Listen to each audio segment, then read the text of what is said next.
There was a really interesting Gallup poll that I came across earlier today. Listen to this. Only 30.3% of Americans describe themselves as, quote, actively engaged in their jobs. And to be fair, that's actually more than what I thought. But in the poll, the word engaged is defined as, quote, involved in and enthusiastic about their work. So in other words, the poll is basically asking, how many Americans like their jobs? Do you like your job, yes or no?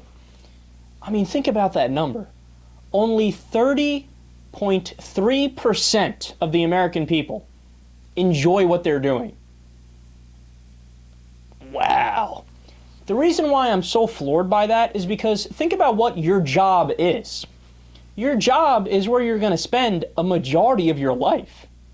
Like, that is you, right? It's my favorite quote from Carl Jung, which I bring up all the time, of you are what you do.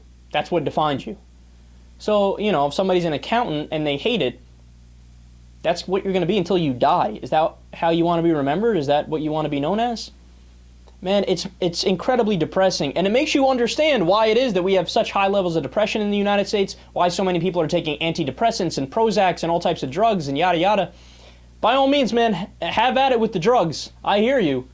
Because if only 30.3% of you feel like you actually like your job and enjoy what you're doing, that's like a living hell, man, to be part of the 70%.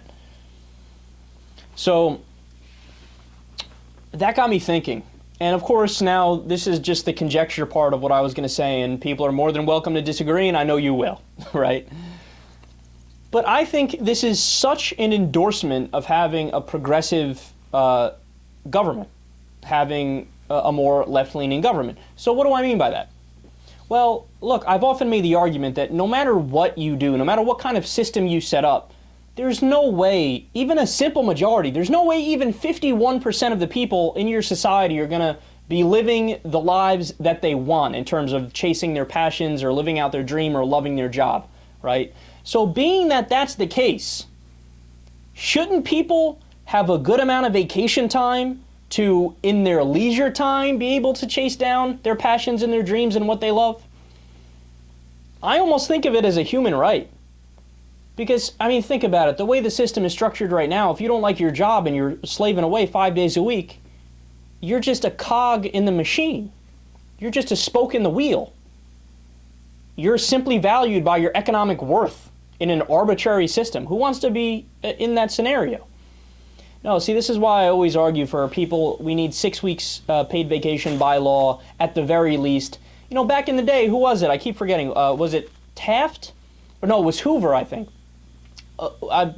Forgive me for not remembering exactly who it was, but just know it was a Republican president who said, I think everybody should get 3 months paid vacation by law. That was in the early 1900s.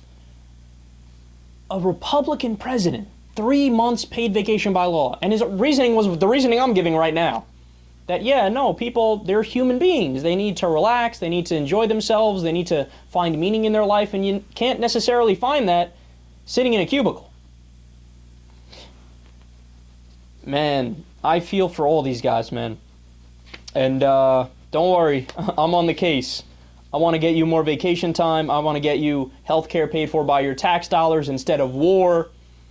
I want to get you daycare. I want to get you universal college so you don't have to pay student loans into your 50s. We're going to make it easier on you. Don't worry. I know it's rough. Just hang in there. Just hang in there.